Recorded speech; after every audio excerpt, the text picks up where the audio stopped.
Hello guys, welcome back my YouTube channel inorganic lovers. और दोस्तों, आज की वीडियो में मैं स्टार्ट कर रहा हूं एएमयू बीटेक पीवाईक्यू सीरीज का सबसे पहला चैप्टर कॉम्प्लेक्स नंबर। मैंने इससे पहली वीडियो में अनाउंस किया था कि मैं अपने इसी यूट्यूब चैनल पर सारे के सारे चैप्टर, मैथ के जितने भी चैप्टर हैं दोस्त, सबकी पीवाईक्यू सीरीज में अपने यूट्यूब चैनल पर लाने वाला हूँ।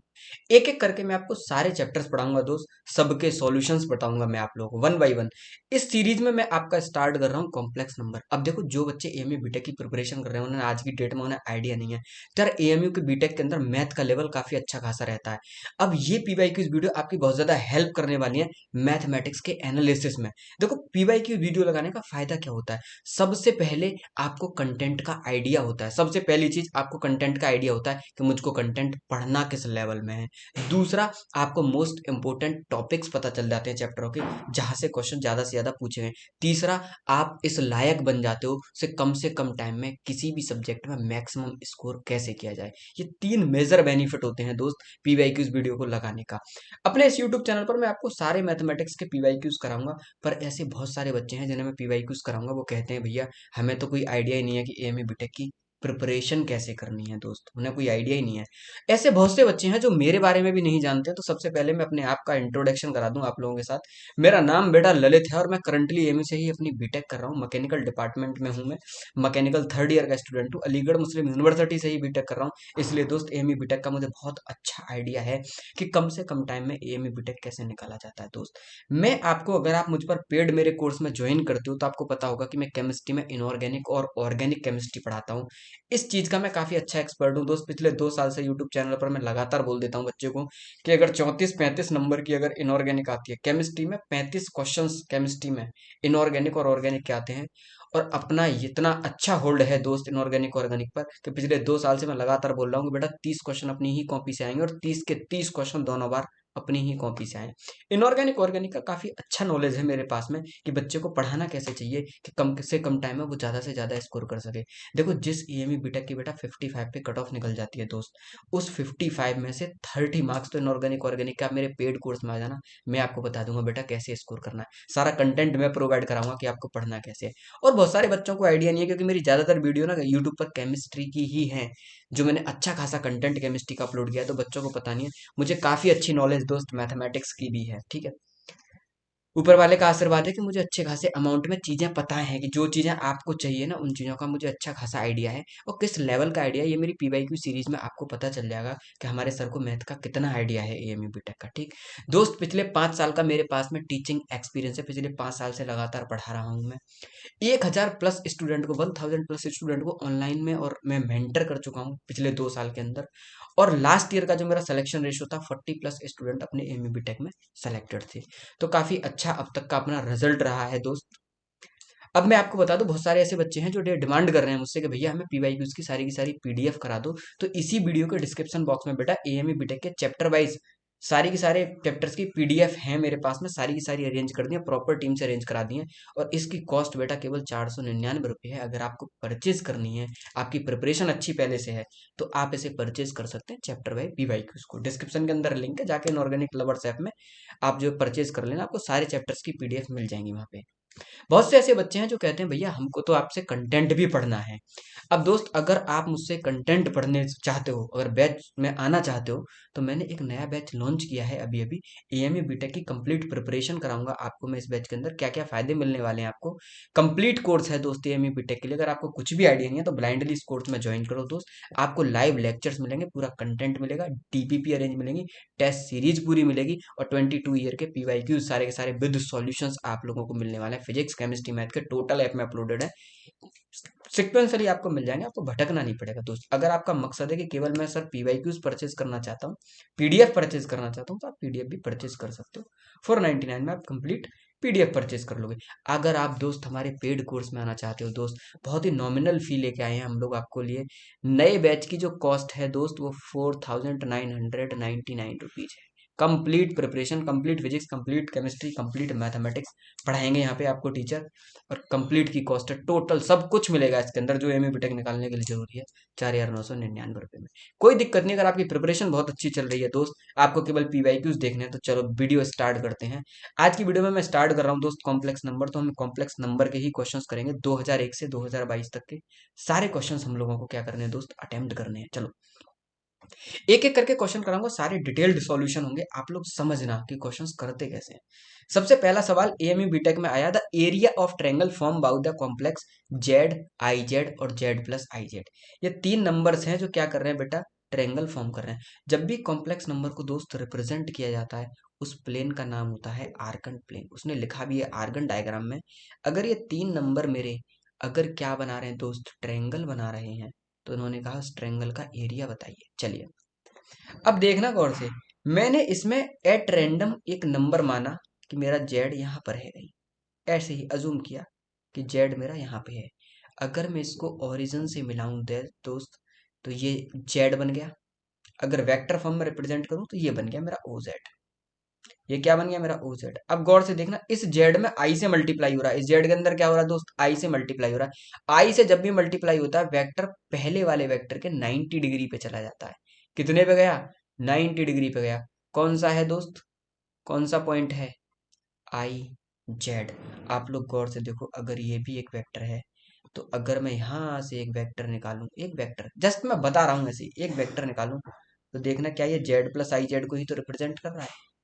ये जेड प्लस आई जेड को ही तो रिप्रेजेंट कर रहा है। मुझसे ट्रायंगल का एरिया पूछा। आप गौर से देखो, ये ट्रायंगल कैसा है, 90 डिग्री। ये एंगल कैसा है, 90 डिग्री। राइट एंगल ट्रायंगल का एरिया अगर मुझे चाहिए, तो मुझे क्या लगाना चाहिए, half base into, base into दोस्त, बेस इंटू हाइट। अगर आप लोग गौर से देखो, हाफ बेस इंटू हाइट मुझे चाहिए, तो हाफ। अगर ये राइट एंगल ट्रायंगल है, तो ये बेस, इसकी लेंथ कितनी हो जाएगी, जीरो से जेड तक की लेंथ कितनी है दोस्त, मॉड जेड। और आई जेड, क्योंकि यहां से लेके कितने मैग्नीट्यूड का, आई जेड मैग्नीट्यूड का वेक्टर था, तो अगर मैं इसका भी निकालूंगा, आई जेड का मैग्नीट्यूड लूंगा, तो ये भी मॉड जेड ही आ जाएगी, ये लेंथ भी। तो बेस भी बेटा आपका मॉड जेड है, और हाइट भी आपकी मॉड जेड है। तो आंसर आ जाएगा हाफ मॉड जेड का स्क्वायर। एक जस्ट वेक्टर फॉर्मेट में मैंने समझाने की कोशिश करी है। बाकी जेड और आई जेड के बीच में एंगल कितना होता है, 90 डिग्री का, और इन दोनों को मिलाओगे तो जेड प्लस आई जेड बन जाएगा। आप आराम से क्या बता सकते हो दोस्त, एरिया बता सकते हो। अब ये तो राइट एंगल ट्रायंगल बन गया। एम ई बीटेक में एक बार ऐसा भी सवाल पूछा हुआ है दोस्त, जब ट्रायंगल राइट एंगल ना बने, तीन कॉम्प्लेक्स नंबरों को मिलाने पर ट्रायंगल राइट एंगल नहीं बनना, तब भी उसका एरिया पूछा है। आगे चलो, आगे चल के क्वेश्चन उसे भी सॉल्व कराऊंगा। तो फाइनल आंसर दोस्त आपका क्या हो गया, ए। ठीक, आगे बढ़ते हैं। दूसरे क्वेश्चन में कहा गया दोस्त कि जेड एक ऐसा नंबर है जो जीरो नहीं है, जीरो नहीं है, dash does not belongs to, Z does not belongings to zero, be a complex number and argument of Z is pi by four. मैंने कहा आर्ग्यूमेंट बड़ा इंपॉर्टेंट सेक्शन है यार इसका। आर्ग्यूमेंट क्या है, बहुत इंपॉर्टेंट सेक्शन है इसका। अगर मैं आर्ग्यूमेंट की बात करूं, तो आर्ग्यूमेंट क्या होता है, आर्ग्यूमेंट है कि आप कॉम्प्लेक्स नंबर किसी भी प्लेन में है, आप वहां पर कॉम्प्लेक्स नंबर को बनाइए। पहले प्लेन में है, पहले में बनाइए। पहले क्वाड्रेंट में है, पहले में बनाइए। दूसरे क्वाड्रेंट में है कॉम्प्लेक्स नंबर, तो दूसरे में बनाइए। तीसरे में है तो तीसरे में बनाइए, और चौथे में है तो चौथे में बनाइए। अगर दोस्त आप आर्ग्यूमेंट की बात करो, तो एंटी क्लॉकवाइज, रियल एक्सिस से एंटी क्लॉकवाइज, ये क्या होती है आपकी रियल एक्सिस, और दोस्त ये क्या होती है कॉम्प्लेक्स नंबर के आर्गन प्लेन में, imaginary axis. Vertical axis imaginary, horizontal real. अब और रियल एक्सिस से एंटी क्लॉकवाइज डायरेक्शन में जो ये जो एंगल बना थीटा, इसी को तो कहते हैं आर्ग्यूमेंट। इस कॉम्प्लेक्स नंबर के लिए ये आर्ग्यूमेंट है, इस वाले के लिए दोस्त ये आर्ग्यूमेंट है। तीसरे क्वाड्रेंट में है उसके लिए ये आर्ग्यूमेंट है, और चौथे वाले के लिए उसके लिए ये आर्ग्यूमेंट है। अगर कोई मुझसे पूछता भाई प्रिंसिपल आर्ग्यूमेंट क्या है, तो ऊपर वाले दोनों का जो आर्ग्यूमेंट है, अगर मेरा कॉम्प्लेक्स नंबर पहले और दूसरे क्वाड्रेंट में, तो जो आर्ग्यूमेंट है वही उसका प्रिंसिपल आर्ग्यूमेंट होता है। क्योंकि प्रिंसिपल आर्ग्यूमेंट की वैल्यू, थीटा की वैल्यू कहाँ से कहाँ लाई करती है दोस्त, माइनस पाई से प्लस पाई के बीच में। अब ये तो प्लस पाई के बीच में है दोनों नंबर, पहले और दूसरे क्वाड्रेंट में, कोई दिक्कत नहीं, बता रहा हूँ जस्ट फॉर योर नॉलेज। अगर मुझे इसका प्रिंसिपल आर्ग्यूमेंट चाहिए, तो मुझे क्लॉकवाइज घूमना पड़ेगा, और थर्ड क्वाड्रेंट में भी अगर मुझे प्रिंसिपल आर्ग्यूमेंट चाहिए, तब भी मुझे क्लॉकवाइज मूवमेंट करना पड़ेगा। ये पूरी कहानी है आर्ग्यूमेंट और प्रिंसिपल आर्ग्यूमेंट की। मेरे क्वेश्चन में दोस्त क्या पूछा गया, क्योंकि मैं आपके कॉन्सेप्ट भी अच्छे करते जा रहा हूँ दोस्त, ताकि आपको आइडिया रहे पूछा क्या जा रहा है हमसे। अगर आप लोग गौर से देखो, तो ये नंबर मेरा वो है दोस्त, जो कहाँ पर है, जिसका आर्ग्यूमेंट क्या है, पाई by four. Argument pi by four का मतलब नंबर पहले क्वाड्रेंट में है दोस्त, और कैसा है, बिल्कुल पाई बाई फोर के एंगल, मतलब मिड के एंगल पे जा रहा है। अगर ये एंगल मेरा पाई बाई फोर है, तो मुझे पता है ये वो लाइन है जिस पर रियल पार्ट और इमेजिनरी पार्ट दोनों क्या होते हैं, बराबर। 45 डिग्री की लाइन पर क्या होते हैं, ये एक्सिस मेरी कौन सी है, real axis, real part of Z. ये कौन सा है मेरा, इमेजिनरी पार्ट ऑफ जेड। तो पाई बाई फोर पर जो आर्ग्यूमेंट की जो लाइन है, उस पर मेरा रियल पार्ट और इमेजिनरी पार्ट दोनों बराबर होते हैं दोस्त, दोनों बराबर हैं। और क्योंकि पहले क्वाड्रेंट में, तो दोनों ही ग्रेटर देन जीरो हैं। इस हिसाब से जो एप्रोप्रिएट ऑप्शन है, वो ऑप्शन नंबर बी। मैं देख रहा हूँ दोनों, इस पे रियल पार्ट भी पॉजिटिव और इमेजनरी, क्योंकि इधर रियल पॉजिटिव होता है, ऊपर इमेजनरी पॉजिटिव होता है। इधर दोस्त रियल पार्ट नेगेटिव होता है, इधर इमेजनरी पार्ट नीचे नेगेटिव होता है पूरा। यहाँ से नीचे पूरा का पूरा, यहाँ से लेके यहाँ तक इमेजनरी पार्ट क्या होगा दोस्त, नेगेटिव। इस हिसाब से ऑप्शन नंबर बी सही है। दूसरा क्वेश्चन। तीसरा क्वेश्चन पूछा गया कि एक कॉम्प्लेक्स नंबर है, इमेजनरी पार्ट बताना है और लॉग के अंदर लिख दिया। गौर से देखना इसने किया क्या, इसने क्या काम किया, इसने दोस्त लॉग के अंदर लिख दिया। Very very important. आज तुम सीखोगे किसी भी कॉम्प्लेक्स नंबर का लॉग कैसे निकालते हैं।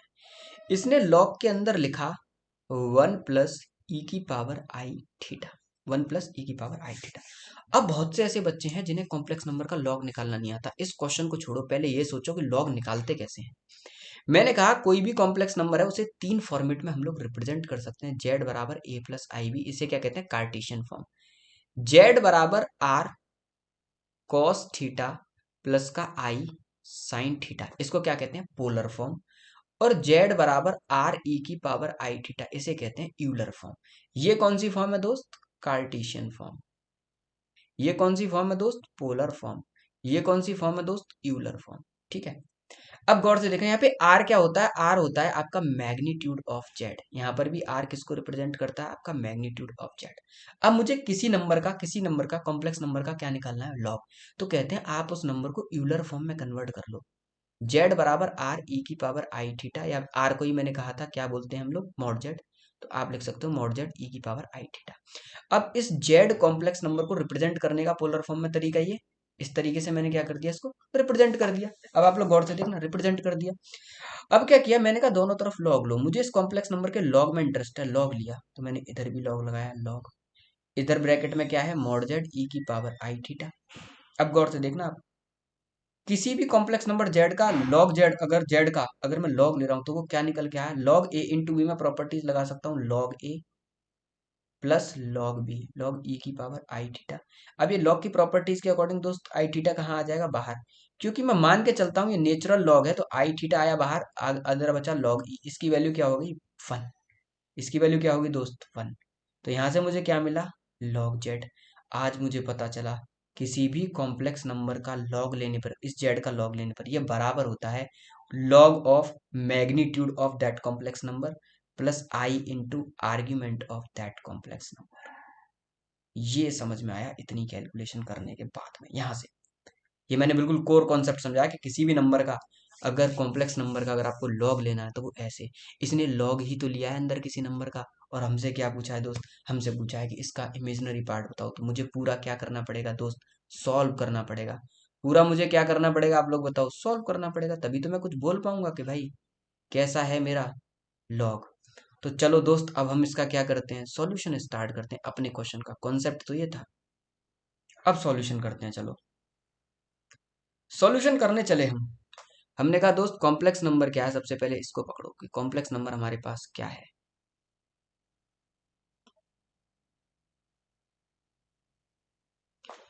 मैंने कहा मेरे पास में जो कॉम्प्लेक्स नंबर है वो है जेड बराबर, इसको मान रहा हूँ अपना कॉम्प्लेक्स नंबर, 1 + e⁻i²। अब मुझे पता है कि आई थीटा को ही हम लोग क्या लिखते हैं, आई थीटा को ही तो हम लोग लिखते हैं cos theta plus I sine theta, cos theta plus I sine theta. Z बराबर, अरे यूलर फॉर्म में तो मैंने यही बताया, R cos theta plus I sine theta को ही तो मैंने लिख दिया जेड बराबर आर e⁻i², यूलर फॉर्म में। तो इसको मैं क्या लिख सकता हूँ, I sine theta cos theta plus I sine theta. अब एक देखना, रियल रियल पार्ट एक तरफ 1 + cos थीटा कॉम्प्लेक्स नंबर में, और इमेजनरी पार्ट एक तरफ आई साइन थीटा।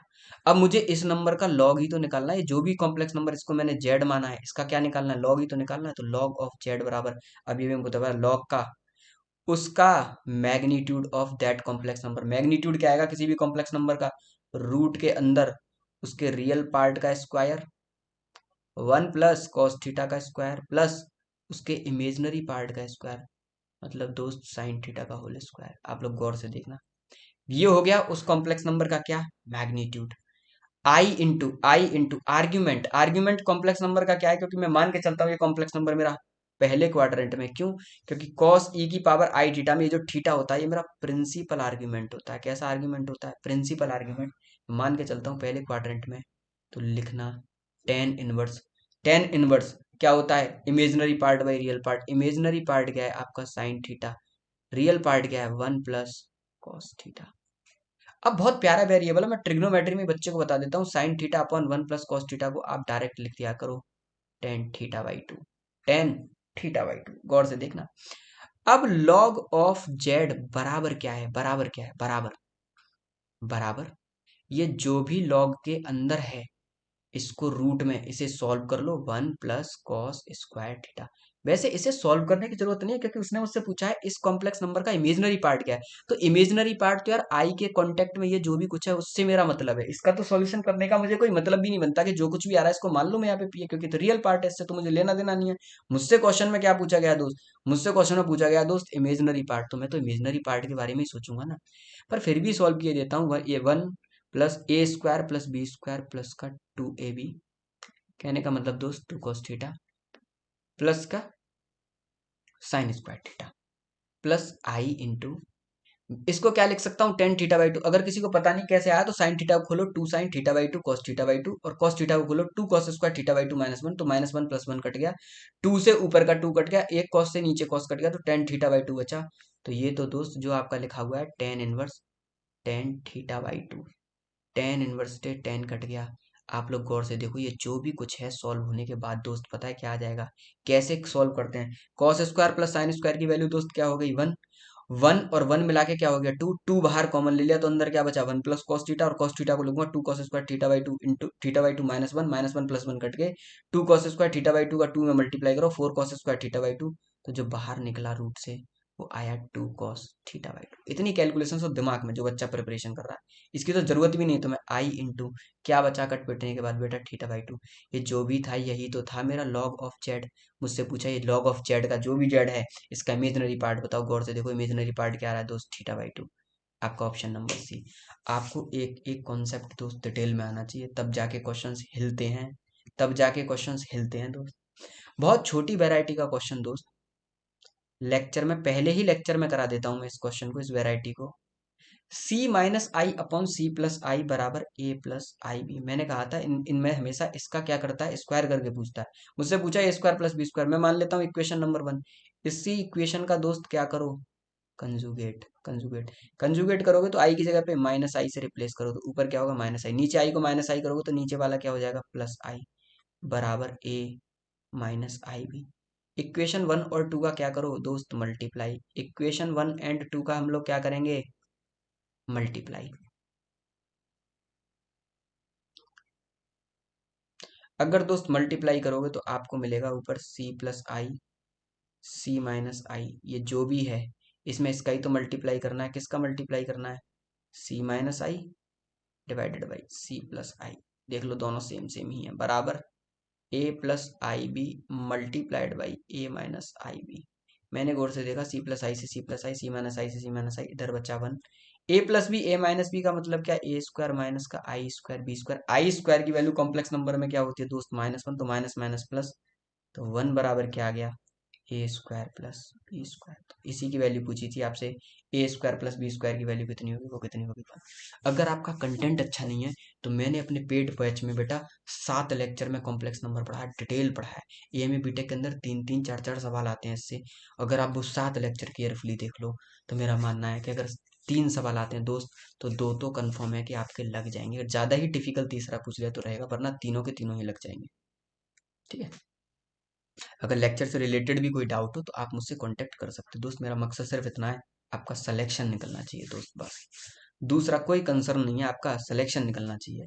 बहुत पॉपुलर वैरायटी है, कह रहा है आई स्क्वायर की वैल्यू माइनस वन है, तो समेशन ऑफ आई की वैल्यू वन से लेके 200 तक की वैल्यू बताओ आई की पावर है।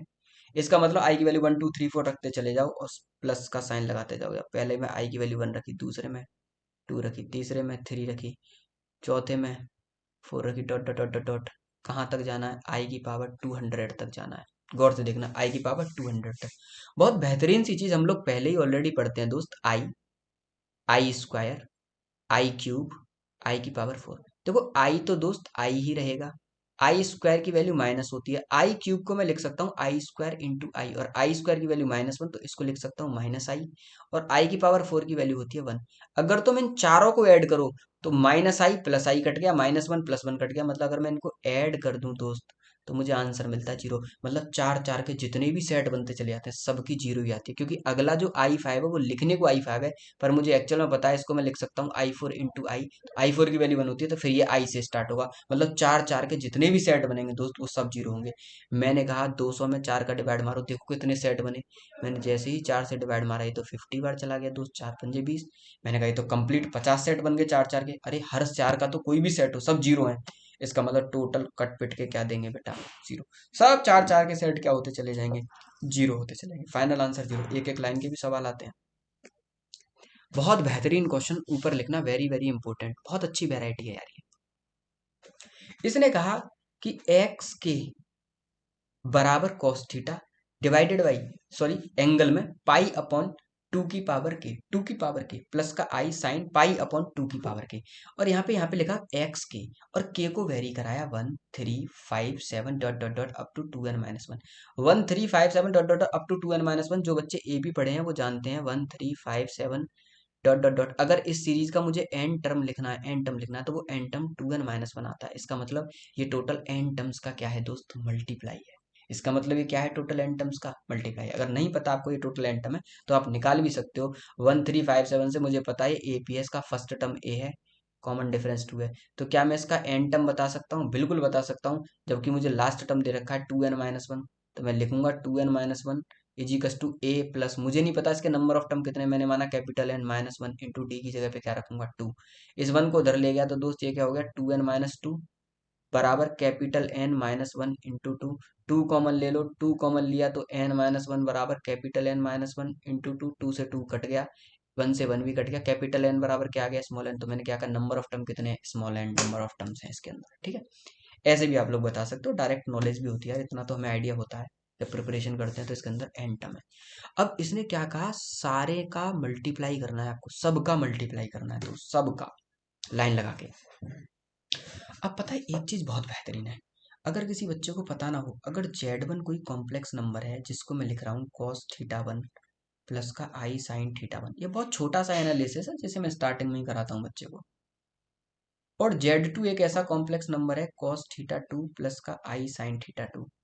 अगर मैं इन दोनों कॉम्प्लेक्स नंबर का मल्टीप्लाई कर रहा हूँ दोस्तों, देखो एक चीज कॉमन है कि जो भी फाइनल कॉम्प्लेक्स नंबर आएगा उसमें केवल दोनों के आर्ग्यूमेंट ऐड हो जाएंगे, थीटा 1 प्लस थीटा 2। आप करके देखना, फाइनल सॉल्व करोगे यही निकल के आता है, इसलिए कहते हैं इस रिजल्ट को याद रखो और इसे क्वेश्चन में अप्लाई करना भी सीखो। और इसी एप्लीकेशन पे ये क्वेश्चन बेस्ड है कि अगर हम बहुत सारे कॉम्प्लेक्स नंबर का मल्टीप्लाई करो, हमें कुछ नहीं करना, हमें उनके आर्ग्यूमेंटों को बस ऐड करना है। अगर आप मल्टीप्लाई भी करोगे ना एट रैंडम और फिर इन्हें देखो फाइनल सॉल्व होकर यही आएगा। इसी अप्रोच पे क्वेश्चन है। इसका मतलब जब मैं के की वैल्यू 1 रखूंगा तो x1 की वैल्यू मेरी क्या आएगी, x1 की वैल्यू आएगी मेरी cos π/2, क्योंकि के की वैल्यू 1 है, इंटू आई साइन π/2। मैं जानता हूं जब मैं x की वैल्यू 3 रखूंगा तो यहीं पे वैल्यू आएगी x π/2 प्लस का आई साइन π/2। x5 क्या आया बेटा आपका, cos π/2 प्लस का आई साइन π/2। ठीक, ऐसे dot dot dot dot dot dot dot मैं सबको रखता जाऊंगा एन टर्म्स तक, और फाइनली इन सब का मल्टीप्लाई करूंगा। जब मैं फाइनली इन सब का मल्टीप्लाई करूंगा इस प्रॉपर्टीज के अकॉर्डिंग, तो आपको और मुझको दोनों को पता है हर बार ऐड क्या होगा दोस्त, एंगल। इसका मतलब क्या मैं फाइनली ऐसे भी लिख सकता हूँ, हर बार ऐड क्या होगा दोस्त, एंगल।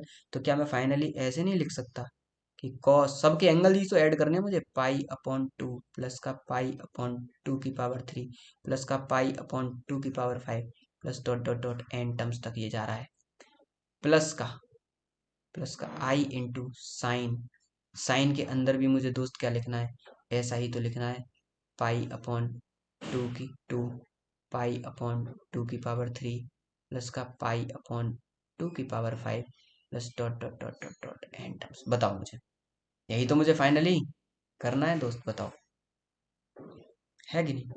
इसको सॉल्व करना है, तो मैंने कहा भैया इसको सॉल्व करना क्या है, तुम केवल इस आर्ग्यूमेंट को सॉल्व कर लो पहले।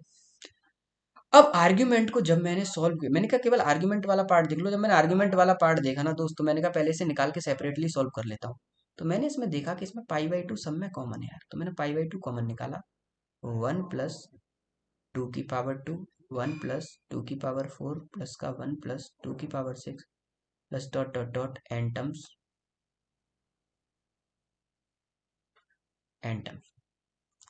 अब मैंने गौर से देखा यार, ये तो एक जीपी बन रही है। पाई बाई टू तो बाहर निकाल दिया मैंने कहा ये तो एक जीपी बन रही है, और किसी जीपी के एन टर्म्स का सम क्या होता है? एन टर्म्स का सम होता है A 1 - r⁻n divided by 1 - r। कब? जब आर वन से छोटा हो। आर वन से छोटा है। 1 - 1/r क्या है इसके अंदर? गौर से देखो, आर क्या है? 1/4। टू का स्क्वायर क्या है? 4। 1/4 की पावर n डिवाइडेड बाई 1 - 1/4। 1 - 1/4। ठीक है।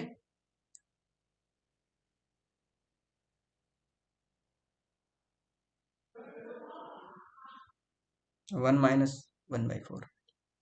चलो, ये मेरा फाइनली निकल के क्या आया? इसको थोड़ा बहुत और सॉल्व करना चाहो कर लो। Pi by two 1 - 1/4 is what? 3/4। और ऊपर ले जाऊंगा तो क्या हो जाएगा दोस्त? 4/3। और ब्रैकेट के अंदर बचा आपका 1 - 1/4 की पावर n। ये फाइनली आपका सॉल्व होके क्या हुआ? आ गया। फाइनली आपका सॉल्व होके आ गया इतना। अगर मैं एंगल को सॉल्व करूं तो ये सॉल्व होके आ गया। अब यही यहाँ पर है, यही यहाँ पर है, तो मुझे क्या काम करना है देखना स्मार्ट तरीके से। मैंने इसी के आगे तो कॉस थीटा लगा दिया, इसी के आगे तो कॉस लगा दिया, और आई इसी के आगे मैंने साइन लगा दिया दोस्त। इसी के आगे मैंने क्या लगा दिया? साइन लगा दिया।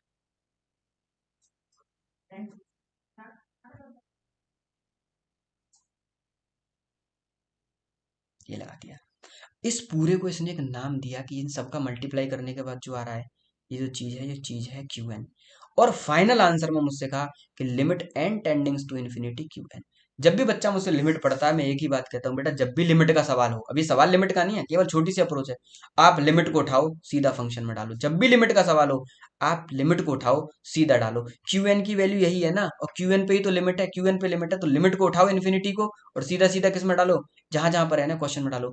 अगर आपने डाला और अगर आंसर कुछ आया तो वही आंसर है। पर बस अगर आपने लिमिट को उठा के क्वेश्चन में डाला, अगर वो इंडिटरमिनेंट फॉर्म नहीं आया तो जो भी आया वही आंसर है। अगर वो इंडिटरमिनेंट फॉर्म नहीं आया तो जो आया वही आंसर है। इंडिटरमिनेंट फॉर्म होती है 7, जैसे फॉर एग्जांपल 0/0, इन्फिनिटी/इन्फिनिटी, 1 की पावर इन्फिनिटी, 0 × इन्फिनिटी। ये सारी चीजें जो है बेटा, इन्हीं को कहते हैं इंडिटरमिनेंट फॉर्म। अगर ये बनता लिमिट रखने पर इंडिटरमिनेंट बनती, तो फिर मैं इन इंडिटरमिनेंट के सॉल्यूशंस बताता आप लोगों को कि इंडिटरमिनेंट को कैसे सॉल्व करते हैं, क्योंकि पूरी लिमिट में हम इन 7 इंडिटरमिनेंट फॉर्म को ही तो सॉल्व करना सीखते हैं। अब मैंने उठाया और लिमिट को इस क्यू एन में डाला, यही तो मेरा क्यू एन है। जहां जहां पर एन है मैंने वहां वहां पर इन्फिनिटी पुट किया। यहाँ पर एन है, 1/4 की पावर n की जगह पे मैंने क्या रखा? इन्फिनिटी। कोई भी नंबर जो 1 से छोटा होता है दोस्त, अगर उसकी पावर इन्फिनिटी करी जाती है, वो जीरो हो जाता है। वो जीरो हो जाता है दोस्त। अगर जीरो हो गया तो यही तो बचा, फिर कुछ बचा ही नहीं। क्या बचा? फिर तो यही बचा भैया। आप डायरेक्ट लिख दो कॉस पाई/2 इंटू 4/3 प्लस का आई साइन पाई/2 इंटू 4/3। 2 से काट दो, 2 2 ज़ा 4, 2 से काट दो, 2 2 ज़ा 4। आप लोग गौर से देखोगे यार, तो ये तो फाइनली ये निकल के आ गया कॉस 2 पाई/3 आई साइन 2 पाई/3। बोलो भाई, ये फाइनली सॉल्व होके आ गया। क्या मैं इसको इस फॉर्मेट में नहीं लिख सकता? अभी ये पोलर फॉर्म में, अभी मैं इसको किस में कन्वर्ट कर सकता हूँ? कार्टेशियन में। अरे एंगल्स की वैल्यू रख दो दोस्त। करना क्या है? केवल मुझे एंगल्स की वैल्यू ही तो रखनी है। मेरे पास में क्या है? मेरे पास में है कॉस 2 पाई/3 प्लस का आई साइन 2 पाई/3। कॉस पाई/3 मतलब 2 पाई/3, 120 डिग्री की वैल्यू कितनी होती है? -1/2। आई साइन 2 पाई/3 की वैल्यू कितनी होती है? √3/2 -1 प्लस का √3 डिवाइडेड बाई 2। ये मेरा क्या होगा दोस्त? Final answer. Very very important. बहुत सारे कॉम्प्लेक्स नंबर को पोलर फॉर्म में देके जब जब मल्टीप्लाई करवाएगा, तब तब दोस्त मेरे कॉन्सेप्ट याद रखना। आपको कुछ नहीं करना, आपको एंगल्स को केवल क्या करना है? ऐड करना है। एंगल से ऐड करने के बाद क्या लगा? जीपी लगा। जीपी में फिर जीपी के सम का फॉर्मूला लगा, फिर लिमिट लगी। कितना मल्टीपल कॉन्सेप्चुअल क्वेश्चन है। एक कॉम्प्लेक्स नंबर भी इसके अंदर इन्वॉल्व है, ट्रिग्नोमेट्री भी इसके अंदर इन्वॉल्व है, एपी जीपी भी इसके अंदर इन्वॉल्व है, और दोस्त कैलकुलस में लिमिट भी इसके अंदर इन्वॉल्व है। एक्चुअल में स्टैंडर्ड नहीं है, बहुत अच्छा क्वेश्चन नहीं है, क्योंकि लिमिट लगने पे बहुत छोटा हो जा रहा है। अगर मैं इसमें डिटरमिनेंट इंट्रोड्यूस कर देता फिर फाइनल सॉल्व करवाता तो एक आईआईटी एडवांस का क्वेश्चन हो जाता। और जो बच्चे आईआईटी एडवांस की प्रिपरेशन करते हैं वो यही चीज़ तो समझ नहीं पाते, सारे बारीक बारीक छोटे छोटे कॉन्सेप्ट ऐड कर कर ही तो क्वेश्चन बनाया जाता है। अगर तुम इस क्वेश्चन की क्वालिटी देखो तो देखो, चार चार यूनिट एक साथ चल रही है इसके अंदर। ट्रिग्नोमेट्री है, कॉम्प्लेक्स नंबर है दोस्त, इसके अंदर एपी जीपी है, और तुम्हारा लिमिट है, तब जाके फाइनल आंसर आ रहा है। इसीलिए मैंने क्या कहा, क्वालिटी क्वेश्चन है। और इस वैरायटी का एक और क्वेश्चन आगे चल के पूछा गया है, और दो तीन वैरायटी का अभी मल्टीप्लाई में है, कुछ टाइम बाद ऐड समेशन भी लगाया है इसने। और समेशन लगाएंगे तो कॉस के और साइन की सम की सीरीज लगानी पड़ेगी। मतलब क्वेश्चंस तो वही है, पैटर्न वही है दोस्त, पैटर्न कुछ नहीं बदला, पैटर्न वही बार बार गोल गोल हम लोग घूम रहे हैं। देखो आगे, अभी अभी मैंने बताया था ट्रेंगल कैसा बना, राइट एंगल। अब की बार ट्रेंगल राइट एंगल नहीं है, अब की बार इसने कहा फिर दोबारा से ट्रायंगल बना रही हैं, और तीन कॉम्प्लेक्स नंबर कौन कौन से, जीरो, जेड और जेड की पावर आई अल्फा। देखो कैसे करते हैं ऐसे, जेड और जेड की पावर आई अल्फा। मैंने कहा एक कॉम्प्लेक्स नंबर है क्या, जेड दोस्त, इसने कहा जेड, बना लो ओरिजिन पे जीरो, ये रहा जीरो। मैंने कहा दूसरा जो जेड है ना दोस्त, ये रहा जीरो, ठीक है जी, ये रहा जीरो। मैंने कहा दूसरा जो जेड है वो है कहीं यहाँ पे। अब इस जेड में अगला नंबर लाने के लिए आई अल्फा का मल्टीप्लाई हो रहा है, मतलब इससे जो भी जेड है, जो भी जेड है ओरिजिन से मिलके एक और दूसरा नंबर है, जो कि यहाँ से कितने डिग्री के एंगल पर है, कितने डिग्री के एंगल पर है पुराने वाले जेड से, मेरे से, पुराने वाले जेड से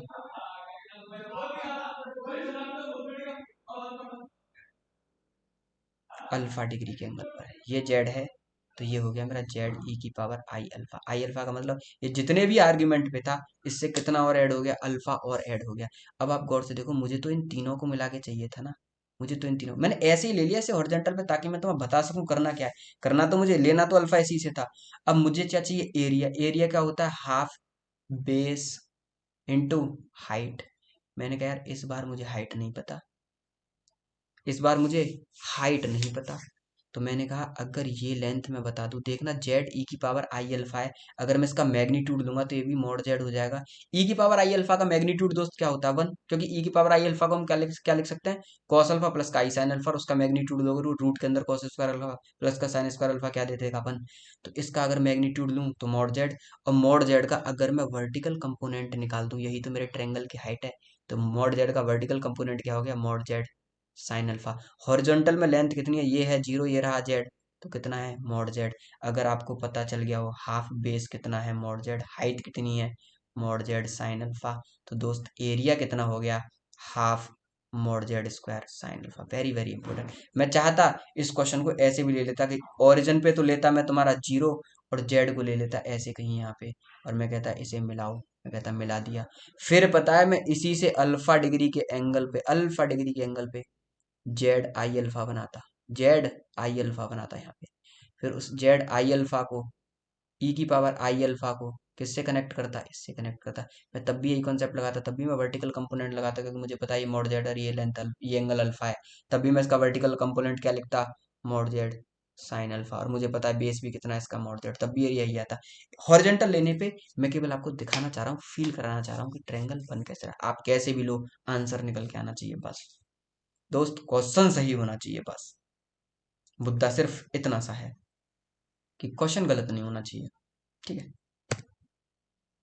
अगला क्वेश्चन बहुत छोटा सा, इस ट्रिग्नोमेट्रिकल फॉर्मेट में अरेंज कर दिया है। एक्चुअली पोलर नहीं है, पोलर होने के लिए ये एंगल और ये एंगल दोनों सेम होने चाहिए, तो उसने जस्ट ऐसे ही लिख के और कहा इसका आर्ग्यूमेंट बता दो, इस कॉम्प्लेक्स नंबर का आर्ग्यूमेंट और इस कॉम्प्लेक्स नंबर का क्या बता दो हमको, मैग्नीट्यूड। मैग्नीट्यूड और आर्ग्यूमेंट, मैंने कहा अभी ये पोलर फॉर्म में नहीं है, होता डायरेक्ट तो अभी बता देता मैं इसका मैग्नीट्यूड और आर्ग्यूमेंट, क्योंकि उससे अगर पोलर फॉर्म में होता तो R cos theta plus I sine theta में थीटा ऑलरेडी पता होता है मैं आर्ग्यूमेंट, और मॉड आर हमें पता होता है मैग्नीट्यूड। पर ये एक्चुअल में ये थीटा थीटा सेम हो तब ना, पर थीटा सेम नहीं है, थीटा डिफरेंट है। तो इसको पहले कार्टेशियन में कन्वर्ट कर लो, वैल्यू रख लो, नोन वैल्यूज है कोई दिक्कत नहीं है। कॉस 45 की वैल्यू कितनी होती है दोस्त, 1/√2 प्लस का आई। साइन 30 की वैल्यू कितनी होती है, 1/2, तो आई/2। ये मेरा कॉम्प्लेक्स नंबर पोलर फॉर्म में, उसमें आ गया कार्टेशियन फॉर्म में। क्या मैं इसका मैग्नीट्यूड नहीं निकाल सकता, magnitude of complex number is nothing but real part का स्क्वायर कॉम्प्लेक्स नंबर के, और कॉम्प्लेक्स नंबर के इमेजिनरी पार्ट का स्क्वायर। तो अगर मैं इसको करूं तो दोस्त क्या आया 1/2, और अगर मैं इसको करूं दोस्त तो ये क्या आया 1/4। दोनों को ऐड करूं 3/4, और बाहर निकालूं तो रूट का 3/2। मतलब ये वो कॉम्प्लेक्स नंबर है जिसका मैग्नीट्यूड √3/4। क्योंकि ये कॉम्प्लेक्स नंबर मैंने देखा ये भी पॉजिटिव पहले क्वाड्रेंट में है, तो पहले क्वाड्रेंट के लिए आर्ग्यूमेंट मैंने आप लोगों को पढ़ाया। आर्ग्यूमेंट क्या होता है पहले क्वाड्रेंट में? Simple tan inverse imaginary part divided by real part. Imaginary part क्या है दोस्त? 1/2। रियल पार्ट क्या है? 1/√2। इससे इसको काटोगे √2 टाइम्स कटेगा, तो आपका जो आर्ग्यूमेंट आएगा वो आएगा tan इनवर्स 1/√2। एक लाइन का क्वेश्चन है, tan इनवर्स 1/√2 और mod z कितना है आपका √3/2। ऑप्शन नंबर डी क्या हो गया आपका? सही हुआ। एक एक लाइन के सवाल भी आते हैं दोस्त। अगला सवाल है कि आपको लोकस बताना है। बहुत से बच्चे अटक जाते हैं लोकस के सवालों पे, बहुत जल्दी अटकता है बच्चा। उसको लगता है भैया पता नहीं लोकस के सवालों को कैसे ही सॉल्व करते हैं। मैं सिखाऊंगा दोस्तों आपको लोकस के क्वेश्चंस को कैसे करते हैं। देखो बच्चों की तरह करते हैं। z बराबर i+2 एक्सपोनेंशियल की पावर i+i × θ+5/4। मतलब लिखा हुआ कैसा है? देखो ये देखो, z बराबर i+2 e की पावर i θ+5/4, ये लिखा हुआ है क्वेश्चन। मुझे बताना z का लोकस क्या होगा। देखना गौर से, मैं i को इधर उठा के ले गया, z - i। आपको करना आना चाहिए स्टेप कैसे लेते हैं। पहली स्टेप बराबर 2 e की पावर i θ+5/4। e की पावर तो कुछ भी हो, मैंने कहा दोनों तरफ का मैग्नीट्यूड लो, मॉड लगा दिया। 2 तो बाहर रहेगा, मैग्नीट्यूड में e की पावर i θ+5/4। e की पावर तो कुछ भी हो दोस्त, इसका मैग्नीट्यूड हमेशा 1 होता है। क्यों? क्योंकि मैंने अभी बताया e की पावर में थीटा कुछ भी हो, इसको रिप्रेजेंट करते हैं cos θ+i sin θ से। और जब इसका मैग्नीट्यूड दोगे तो रूट में इन दोनों का स्क्वायर वो हमेशा 1 होता है, तो इसका मैग्नीट्यूड 1 आएगा। अब मैंने किया z - i बराबर कितना निकल के आएगा दोस्त? 2, क्योंकि उसकी वैल्यू क्या है 1। 1 × 2 = 2। आपको देखते ही समझ में आया। हमने पढ़ा है z - z1 बराबर r। किसका किसका लोकस होता है यहाँ पे? z है सर्कल। z का लोकस क्या होता है? सर्कल। जहां पर z1 क्या है? उसका सेंटर। r क्या है उस सर्कल की? रेडियस। इस हिसाब से अगर मैं देखूं तो z किसका लोकस है? सर्कल का लोकस है। z का लोकस क्या है दोस्त? सर्कल। तो ऑप्शन नंबर ए। अगर मुझसे पूछता है सर्कल का सेंटर क्या है, तो मैं सर्कल का सेंटर लिखता i। z - i बराबर 0 में जो z निकल के आता है वो मेरा सेंटर है। तो क्या z - i बराबर 0? z बराबर i मेरा क्या है? सेंटर। ये मेरे सेंटर का कोऑर्डिनेट है i। अगर मैं रेडियस की बात करूं तो रेडियस देख लो, रेडियस कितनी है सर्कल की। अगर मुझसे एडिशनल इन्फॉर्मेशन भी पूछता तो मैं वो भी बता देता। ये एक एक लाइन के सवाल बच्चों को पता नहीं होता। पहली स्टेप कैसे लें, ये स्टेप सीख लो कैसे लेनी है। स्टेप नंबर 1 मेन थी, जो ले गया क्वेश्चन हो गया। अगला पूछा, for a non zero Z belongings to complex number. ऐसा कॉम्प्लेक्स नंबर है जो जीरो नहीं है, तो रेसिप्रोकल बताओ 1/z का क्या होगा। यार बच्चों वाला सवाल। 1/z हम लोग क्या सीखते हैं? जेड बार से ऊपर नीचे मल्टीप्लाई कर दो, खेलते हैं इन प्रॉपर्टीज के साथ में। Z bar upon Z, Z bar मुझको पता है, जेड बार तो ऐसे रहेगा। जेड जेड बार क्या होता है? मॉड जेड का स्क्वायर। देख लो कौन सा मैच कर रहा है। Option number D, mod Z का स्क्वायर। Option number D. ये कह रहा है Z bar divided by Z square, तो जल्दबाजी मत लगा ना, मॉड जेड होता है। जेड जेड बार को क्या लिखते हैं? मॉड जेड, प्रॉपर्टीज के अकॉर्डिंग।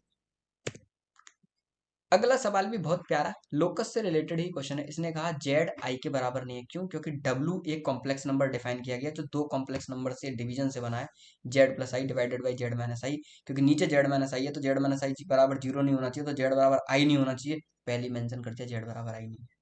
और कहा ये जो भी डब्ल्यू कॉम्प्लेक्स नंबर है उसका अगर मैं मैग्नीट्यूड लूँ तो वो लेस देन 1 है। तो मैंने कहा डब्ल्यू तो मेरा ये है, इसका मतलब अगर ये बोल रहा है कि डब्ल्यू का मैग्नीट्यूड, गौर से देखना, मैग्नीट्यूड इसने कहा है लेस देन 1 होना चाहिए, तो डब्ल्यू क्या था? z+i डिवाइडेड बाई z-i, ये था। It should be less than 1 according to question. अब अगर मैं करूं तो z+i मैग्नीट्यूड डिवाइडेड बाई किसकी प्रॉपर्टीज के अकॉर्डिंग? मॉड्यूलस की प्रॉपर्टीज के अकॉर्डिंग। मॉड्यूलस ऐसे खुलता है कि अगर z1 डिवाइडेड बाई z2 अगर का मॉड्यूलस है, कंप्लीट का मॉड्यूलस है, तो आप इसको इंडिविजुअली लिख सकते हो according to modulus of properties, properties of modulus. अब इस हिसाब से मैंने देखा, तो अगर मैं इसका क्रॉस मल्टीप्लाई कर दूं तो z+i लेस देन z-i, बस यहीं से बता दूंगा मैं, देखना यहीं से बता दूंगा पूरा क्वेश्चन। अब मुझे पता है पहले क्वेश्चन के अकॉर्डिंग z+i बराबर 0 पुट करूं तो z बराबर क्या आएगा? -i। -i कहाँ बैठा होगा? कहीं यहाँ बैठा होगा, देखो माइनस का i, क्योंकि मुझे z बताना है। और z-i बराबर 0 तो z बराबर +i, तो इसके हिसाब से पॉइंट कहाँ निकल के आया? +i पे। अब तुम गौर से देखना, z एक ऐसा पॉइंट है जिसकी इस आई से डिस्टेंस, ये आई मैंने कहाँ लोकेट करी, जेड माइनस आई बराबर 0, तो जेड बराबर प्लस आई, तो ये मैंने यहाँ लोकेट करी। तो जेड एक ऐसा वेरिएबल पॉइंट है जिसकी इस आई से डिस्टेंस और इस आई से डिस्टेंस इस तरीके से है कि ये वाली डिस्टेंस ज्यादा है। आप गौर से देखना, अगर मैं यहाँ बैठा हूँ तो इस जेड की इस आई से डिस्टेंस और इस जेड की इस आई से डिस्टेंस, दोनों डिस्टेंस बराबर है। आप कंफ्यूज हो सकते हो, मैंने इस आई के नीचे लिख दिया पी, इस आई के नीचे लिख दिया क्यू। देखो मैं इसके नीचे लगा रहा हूँ पी, इसके नीचे लगा रहा हूँ क्यू। तो जेड की इस आई के साथ जो भी डिस्टेंस आई वो बड़ी है क्यू के साथ में, क्यू से डिस्टेंस पे यहाँ पे दोनों बराबर है। अगर मैं नीचे लाया तो इस जेड की ऊपर वाले पी के साथ में ये जो डिस्टेंस है, गौर से देखो, इस क्यू की डिस्टेंस वाले आई से ज्यादा है। और यही तो क्वेश्चन में कहा गया है। मैं बहुत बारीकी से समझा रहा हूँ चीजों को, बहुत बारीकी से देखो गौर से, यही तो कह रहा है। अगर ऐसा कब होगा, जब ये जेड हमेशा इस रियल एक्सेस वाली लाइन से नीचे रहेगा। देख लो गौर से, रियल एक्सेस वाली लाइन से हमेशा क्या रहेगा, नीचे, क्योंकि इस पे रहेगा तो इस पे दोनों बराबर रहेंगे। नीचे रहेगा तो इस इनइक्वालिटी को सेटिस्फाई करेगा। जब जब ये नीचे रहेगा तो कौन सा कंस्ट्रेंट हमेशा वैलिड रहेगा, वो ये कंस्ट्रेंट वैलिड रहेगा कि इसका इमेजिनरी पार्ट तो दोस्त हमेशा क्या रहने वाला है, लेस देन 0। इसी से रिलेटेड हमें बीटेक ने क्वेश्चन पूछा, छोटे छोटे से क्वेश्चन। अगर तुम इस लाइन पर रहोगे तो इस लाइन के किसी भी पॉइंट से दोनों की डिस्टेंस हमेशा बराबर रहेगी दोस्त, हमेशा बराबर रहेगी। आपको चाहना है कि क्यू की छोटी हो तो आपको नीचे आना पड़ेगा, तो क्यू वाली छोटी होगी। नीचे आओगे तो इमेजिनरी पार्ट हमेशा क्या रहेगा, लेस देन 0, वही कंस्टेंट हमने बताया। ठीक, बढ़िया क्वेश्चन। अगला सवाल है, omega omega square are are two imaginary cube root of unity. कि भाई दो imaginary cube root of unity हैं, कौन कौन से मेरे, ओमेगा और ओमेगा स्क्वायर।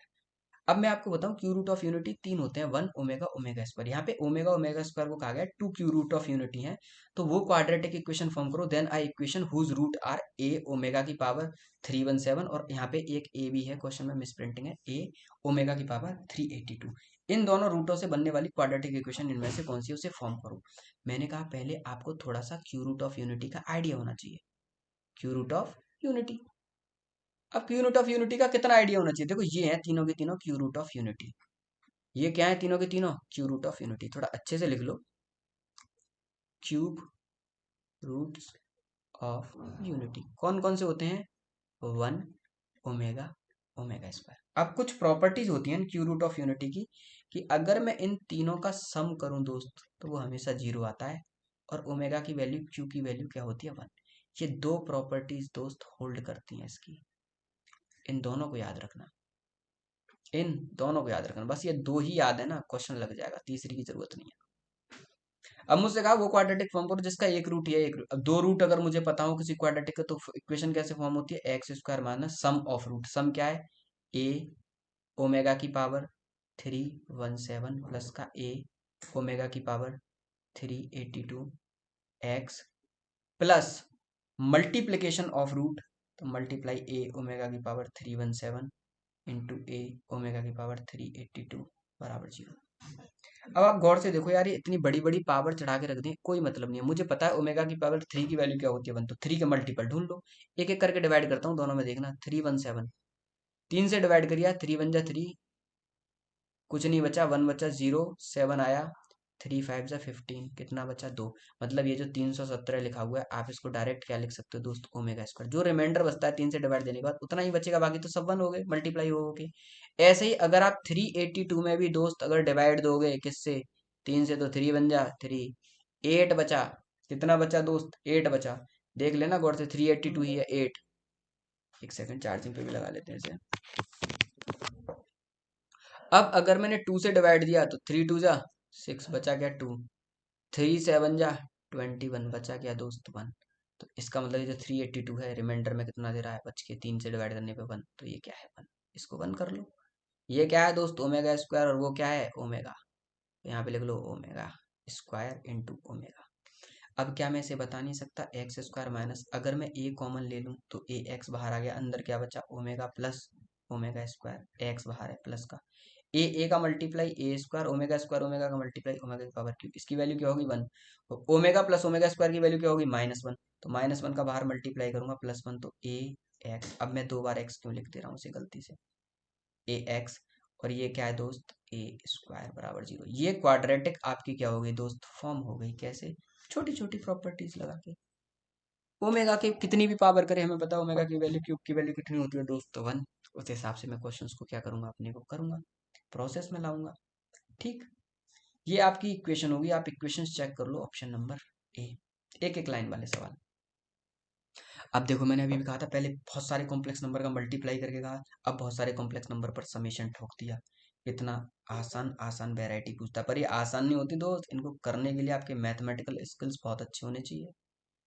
आपको पता होना चाहिए करते कैसे हैं। के की वैल्यू 0 से लेके दोस्त कहाँ तक रखनी है, 14 तक, और किस पे रखनी है, आपको इसमें रखनी है। कॉस का एंगल क्या है, 2k+1 डिवाइडेड बाई 15 इंटू पाई,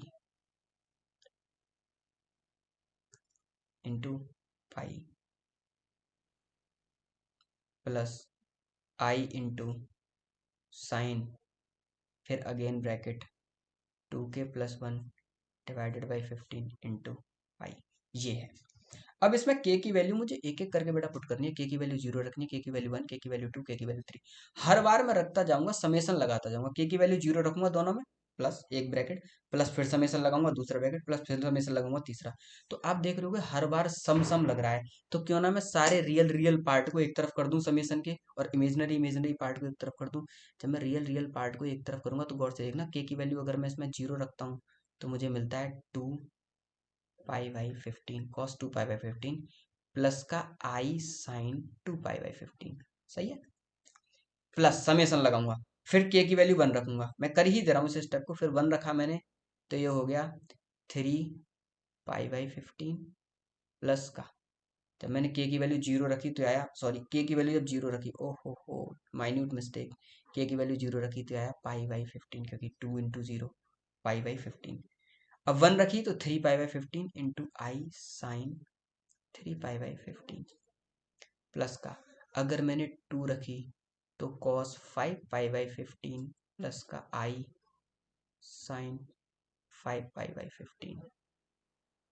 ठीक, इस तरीके से ये bracket plus dot dot dot ऐसे ही चलता है। कितने नंबर ऑफ टर्म होंगे टोटल, के की वैल्यू 0 से लेकर 14 तक, तो 15 तक क्या जाएंगे टोटल टर्म। क्या मुझे सारे लिखने हैं? ना दोस्त, मुझे तो दो चार लिख के ही आइडिया हो जाएगा कि कितने आने वाले हैं, क्या होगा इसमें आगे। 1 प्लस, अगर दो कॉम्प्लेक्स नंबर जब भी ऐड होते हैं तो रियल पार्ट को रियल पार्ट में ऐड किया जाता है हमेशा, फंडामेंटल प्रिंसिपल है ये। और इमेजनरी को इमेजनरी में। तो रियल रियल को मैंने एक तरफ निकाला, कॉस पाई बाई 15, प्लस का कॉस 3 पाई बाई 15, प्लस का कॉस 5 पाई बाई 15। ट्रिग्नोमेट्री देख रहे हो किस लेवल पे इंसर्ट कर दी गई, डॉट डॉट डॉट। कितने टर्म है इसके अंदर टोटल, लिखना 15 टर्म। पता तो रहे तुम्हें कम से कम, I into sine pi by, sorry sorry, I into bracket के अंदर साइन पाई बाई 15, प्लस का साइन 3 पाई बाई 15, प्लस का sine 5 pi by 15, plus dot dot dot dot dot up to what, plus का 15 terms. 15 terms.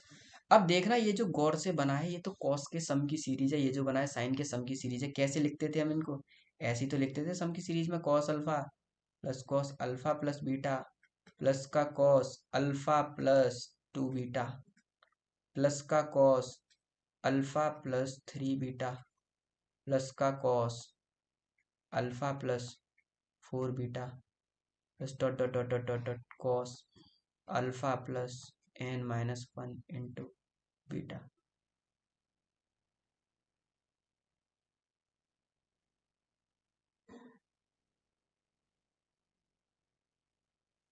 ठीक, ये करो।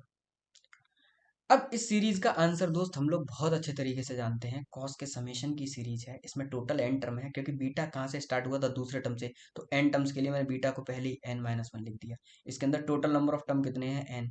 Alpha, हर बार बीटा बीटा बीटा ऐड हो रहा है। इसका आंसर होता है दोस्त कॉस अल्फा प्लस, इसका फाइनल आंसर होता है n-1 divided by 2 into beta, into बाहर sine N beta divided by 2 divided by sine beta by 2। ये है। And total number of term कितने हैं, अल्फा आपको पता है, ये बीटा आपको पता है, हर बार एंगल्स में कितना ऐड हो रहा है। टोटल नंबर ऑफ टर्म कितने, आप उठा के रख दो, आपको सारे कॉस के सम की सीरीज पता चल गई। और सबसे अच्छी बात बताऊं, जब साइन के सम की सीरीज पूछी जाती है तो इसी कॉस की जगह पे बस आप लिख दो साइन, खत्म। जब आप साइन के सम की सीरीज लगाओगे तो फॉर्मूला डिक्टो यही होगा, बस इस कॉस को साइन से रिप्लेस कर दो। जब कॉस की सीरीज में ये कॉस है तो बस साइन की सीरीज में इसी को साइन से रिप्लेस कर दो, पहले वाले को बस। बाकी वो तो दोनों कॉस की सीरीज में भी साइन रहेंगे और साइन की सीरीज में भी साइन रहेंगे। अब गौर से देखना, अब मुझे पता चला कि ये है, अब मैंने इसके अंदर ये फॉर्मूला पुट करे, मैंने कहा लगाओ भाई 1 प्लस कॉस, कॉस की सीरीज लगाई मैंने इसमें, इसके अंदर क्या लगाई, कॉस की सीरीज लगाई। कॉस की सीरीज लगाऊंगा तो क्या होगा, कॉस अल्फा, अल्फा कितना है मेरा पाई/15 plus N minus one, N कितना है मेरा 15 माइनस वन बेटा क्या बचा 14 इंटू बीटा/2, बीटा कितना है मेरा 2 पाई/15। गौर से देखना, N minus one divided by two into beta, मेरे यहाँ से अल्फा क्या है, मेरे यहाँ से अल्फा है पहला एंगल पाई/15, मेरे यहाँ से हर बार एंगल में कितना ऐड हो रहा है 2 पाई/15। देख लो गौर से, थोड़ा सा साफ साफ लिख दूं मैं,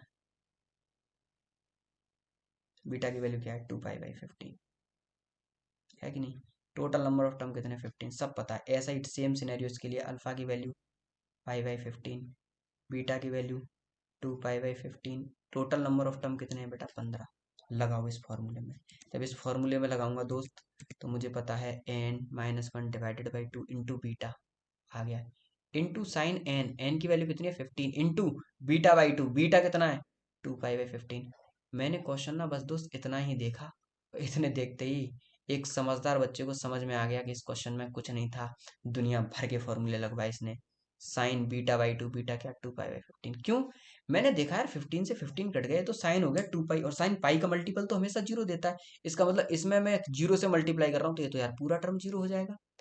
ऐसे ही आई प्लस, अगर मैं साइन में भी ये फॉर्मूला लगा रहा हूँ तो यहीं पे तो साइन रहेगा, साइन तो वो भी यहीं पे रहेगा, एंगल तो उसके भी वही सेम है पूरे के पूरे, इसका मतलब उसमें भी मैं लिखूंगा यही साइन पाई/15 प्लस का 14 डिवाइडेड बाई टू इंटू 2 पाई/15, यही तो लिखूंगा बार बार, इंटू इसमें भी मुझे यही लिखना साइन एन बीटा/2, और एन क्या है 15 इंटू बीटा/2 क्या है 2/15 डिवाइडेड बाई साइन बीटा/2 मतलब 2 पाई/15।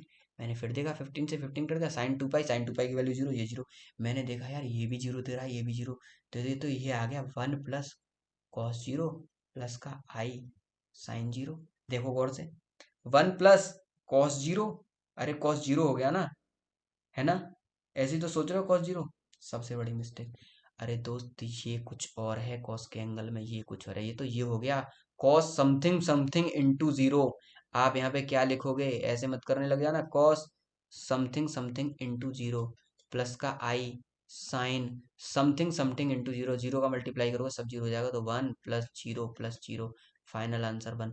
दोस्त इस पूरे को सॉल्व करने के बाद, इस पूरे समीकरण को सॉल्व करने के बाद पागलों की तरह हमको जीरो मिलेगा एंड में आके, आंसर ये 1 का 1 ही रहा। पर यहाँ से हम एक चीज सीखे कि देखो कैसे समेशन लगा के लाते हैं, फिर कैसे कॉस के सम की और साइन के सम की सीरीज लगाते हैं, और फाइनल आंसर इस तरीके से आता है दोस्त। ठीक है, तो सारा क्वालिटी अप्रोच सीख रहे हैं हम लोग, क्वेश्चंस नहीं रट रहे हैं, अप्रोच सीख रहे हैं कि अगर ये होता तो क्या करते। अगला क्वेश्चन बहुत बेहतरीन, कि जेड के बराबर कॉस ए के प्लस का आई साइन अल्फा के, मतलब उसने जेड के को रिप्रेजेंट कर दिया कॉस अल्फा के प्लस का आई साइन अल्फा के। ठीक है, अब अगर मैं समेशन लगा दूं, समेशन लगा दूं के की वैल्यू 1 से लेके एन तक, 1 से लेके एन तक, और इस जेड के पे लगाऊं तो ये कह रहा है ये जीरो के बराबर है।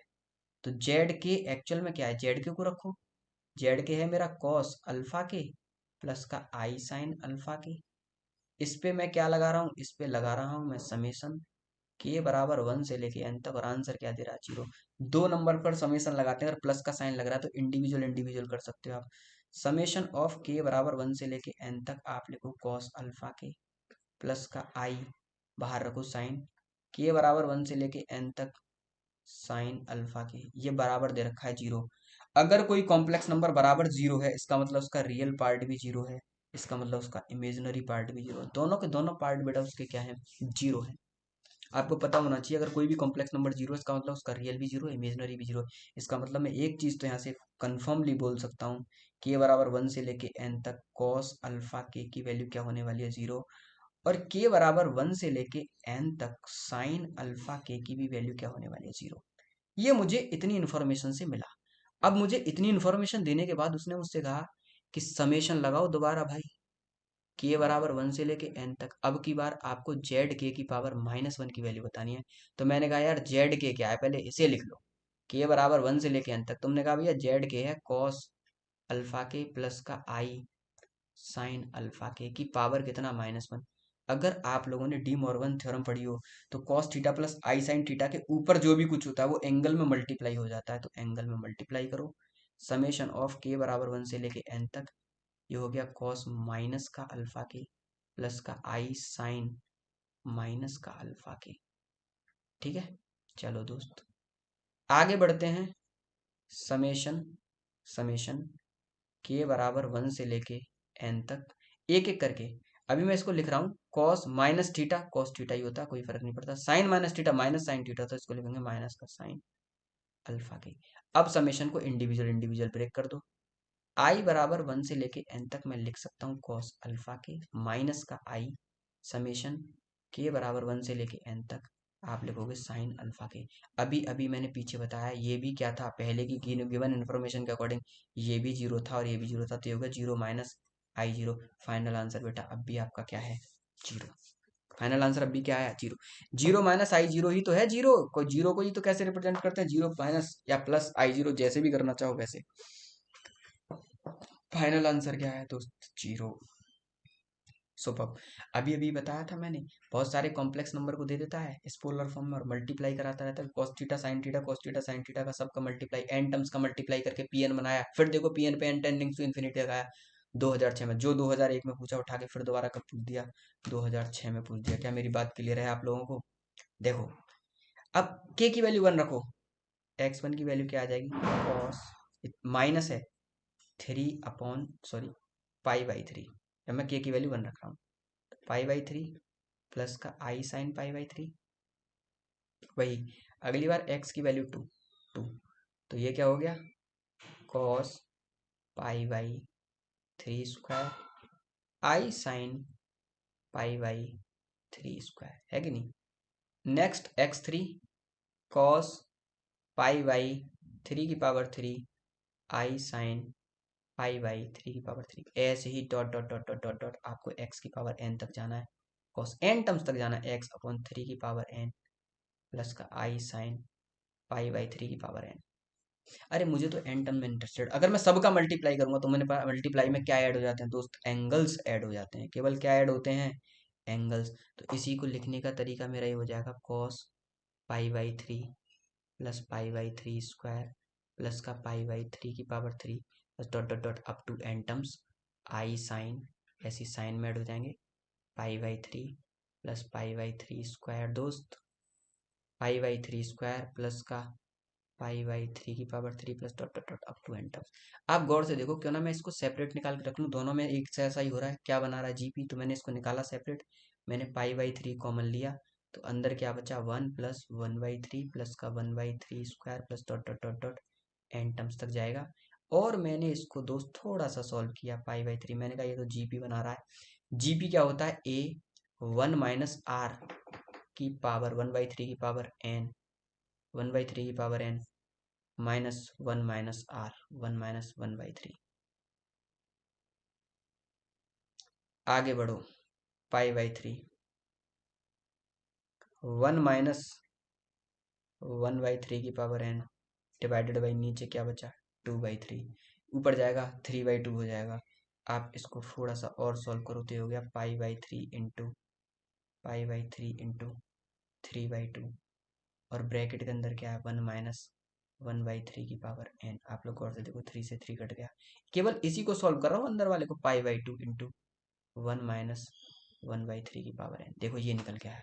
अब इसी के आगे ये पूरा सॉल्व हो गया, ये दे रहा है, तो इसी का मतलब इसी को तो मैं लिखूंगा कॉस थीटा, थीटा में क्या है, पाई बाई 2 ब्रैकेट के अंदर 1 माइनस 1/3 की पावर एन, यही तो है मेरा, प्लस का I sine pi by 2 1 minus 1/3 की पावर एन। ये अब ये सब मल्टीप्लाई हो गया है, पीएन और एन पे क्या लगाया, लिमिट। लिमिट लगाने का मतलब क्या है, यही तो है मेरा पूरा सब मल्टीप्लाई हो गया क्या है दोस्त, पीएन, और पीएन पे लगाई limit N tends to infinity. मैंने क्या कहा, लिमिट का सवाल जब भी हो आप लिमिट को उठा के डायरेक्ट बड़ा क्वेश्चन बढ़ा लो। अगर उसने इनडिटर्मिनेट फॉर्म बनाई तो उसको सॉल्व करना स्टार्ट करो जो लिमिट में पढ़ाया था, और नहीं बनाई तो जो आया वही आंसर है। आप डालो इसमें एन टेंडिंग्स टू इन्फिनिटी, डालोगे ये भी जीरो, डालोगे ये भी जीरो। जब दोनों जीरो हो गए तो ये क्या है, साइन पाई बाई 2, और ये क्या है, cos pi by 2। Cos pi by 2 की value zero, sign pi by 2 की वैल्यू 1, तो zero plus I into 1। Final answer बेटा क्या निकल के आ गया, आई। फाइनल आंसर क्या निकल के आया भाई? वेरी वेरी इंपॉर्टेंट, एक एक लाइन के सवाल है, कॉन्सेप्ट एकदम क्रिस्टल क्लियर होना चाहिए, अप्रोच क्या है क्वेश्चंस को करने की। इन क्वेश्चंस को करने से ही आपको आइडिया हो जाएगा कि हमको करना क्या है। अब इसने क्या किया, इसने कॉम्प्लेक्स नंबर दिया इफ ए बराबर cos alpha plus I sine alpha, B बराबर cos beta plus I sign beta, सी बराबर कॉस गामा प्लस का आई साइन गामा। आपसे कहा अगर B by C plus C by A plus A by B बराबर बने तो इसकी वैल्यू बताओ। एक एक लाइन के सवाल मुझे देखते ही समझ में आ रहा है। इसको किस में कन्वर्ट कर दूं यार, ये पोलर में तो बड़ा लंबा सा लिख रखा है, यूलर में कन्वर्ट करूं तो इसको क्या लिख सकता हूँ, ई की पावर आई अल्फा। बी को क्या लिख सकता हूँ, ई की पावर आई बीटा, देखो गौर से, कॉस बीटा प्लस आई। सी को क्या लिख सकता हूँ, सी को लिख सकता हूँ ई की पावर आई गामा। अब मुझसे कहा है B by C plus C by A plus का ए बाई बी बराबर 1 है। बी क्या है बेटा, ई की power I beta divided by E की पावर आई गामा प्लस का ई की power I gamma divided by E की power I alpha plus E की power I alpha divided by E की पावर आई बीटा बराबर 1। Powers क्या होती हैं, वो नीचे से ऊपर जाएंगी, सब्सट्रैक्ट होंगी आपस में। अगर सब्सट्रैक्ट होंगी तो ऊपर लिख सकते हो ई की power I beta minus gamma plus E की पावर आई, सबके बीच में प्लस तो प्लस ई की power gamma minus alpha plus E की power I alpha minus beta, सब बराबर किसके दे रखा है 1। आप लोग गौर से देखो, इसको क्या लिख सकते हैं, cos theta plus I sine theta. इसको मैं क्या लिख सकता हूँ, कॉस थीटा, थीटा की जगह पे बीटा माइनस गामा प्लस का आई साइन थीटा, थीटा क्या है बीटा माइनस गामा प्लस, ऐसे ही आप इसको ब्रेक करोगे, cos gamma minus alpha plus का I sine gamma minus alpha plus का अगला लिखोगे cos alpha minus beta plus का I sine alpha minus beta बराबर 1। अब कभी कॉम्प्लेक्स नंबर जोड़ते हैं तो रियल रियल पार्ट एक तरफ जोड़ते हैं, इमेजिनरी इमेजिनरी पार्ट एक तरफ। तो अगर मैं रियल रियल पार्ट को एक तरफ जोड़ूं तो आएगा cos beta minus gamma plus का cos gamma minus alpha plus का cos alpha minus beta plus का आई टाइम्स आप ब्रैकेट के अंदर क्या लिख सकते हो, आप ब्रैकेट के अंदर लिख सकते हो sine beta minus gamma plus का sine gamma minus beta plus का sine alpha minus beta bracket close बराबर 1। दो कॉम्प्लेक्स नंबर इक्वेट करने हैं, बराबर में क्या लिख रखा है 1, इस 1 को मैं क्या लिखूंगा 1 plus zero iota. Real part को रियल पार्ट के साथ में इक्वेट करना होता है, इमेजिनरी पार्ट को इमेजिनरी पार्ट के साथ में। अगर मैं इमेजिनरी को इमेजिनरी के साथ इक्वेट करता हूँ तो मुझे यहाँ से साफ साफ नजर आता है साइन अल्फा माइनस बीटा, आगे पीछे लिखने से कुछ नहीं होता, सब में प्लस का साइन लगा है, प्लस का sign beta minus gamma plus का साइन गामा माइनस अल्फा। आप लोग गौर से देखो बराबर किसके है, जीरो के। अगर मुझसे इस क्वेश्चन में ये पूछता cos alpha minus beta cos beta minus gamma cos gamma minus alpha की वैल्यू क्या होगी, तो मैं कहता 1 होगी। मुझसे इसकी वैल्यू पूछी, इसकी वैल्यू क्या होगी, जीरो। बहुत छोटे छोटे से क्वेश्चन दोस्त, क्वालिटी क्वेश्चन हैं सारे के सारे। आपको आइडिया होना चाहिए कि यार मैथमेटिक्स अटेम्प्ट कैसे करते हैं। मैं तो ये चाहता हूँ कि ऐसे ऐसे क्वेश्चन मिले जिसमें एक एक में ही 5 5 6 6 चैप्टर यूज हो और डेप्थ में सारे क्वेश्चन जाए, ठीक है। और जब तक ये में बीटेक का पेपर आएगा ना तब तक मैं ऐसी सीरीज निकालूंगा यूट्यूब पर जिसमें मैं आपको हर यूनिट के 20 20 सवाल कराऊंगा। पर दोस्त ऐसे कराऊंगा कि अगर आपने 20 सवाल कर लिए ना तो आप यूनिट में बिल्कुल जड़ तक घुस जाओगे, अंदर तक चले जाओगे पूरी यूनिट के। तब आप कहोगे भैया अब मजा आ रहा है, अब लग रहा है कि हमने कुछ पढ़ा था। क्वेश्चंस करने के लिए आप ऐसे मेंटर से पढ़े हुए होने चाहिए जिसने आपको एक एक कॉन्सेप्ट टसा टसा के पढ़ाया हो, दोस्त बताया हो कि पढ़ते कैसे हैं।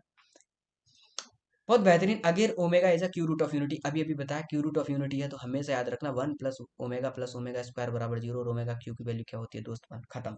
इसने कहा 1 प्लस ओमेगा की पावर 7, तो मैं 1 प्लस ओमेगा को क्या लिख सकता हूँ, उधर गया तो माइनस का ओमेगा स्क्वायर, तो मैं लिखूंगा माइनस ओमेगा स्क्वायर की पावर दोस्त क्या 7 बराबर ए प्लस बी ओमेगा, जो लिखा हुआ है वो।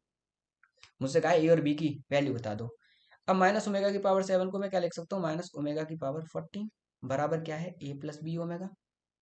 अब ओमेगा की पावर 14 को मैं 3 से डिवाइड मारूंगा, 3 चौक 12 और कितना रिमाइंडर बचा 2, तो मैं ऐसे लिख सकता हूँ माइनस का ओमेगा स्क्वायर बराबर A plus B omega. Minus omega square को मैं क्या लिख सकता हूँ 1 प्लस ओमेगा बराबर A plus B omega. Minus omega square को क्या लिख सकता हूँ 1 प्लस ओमेगा।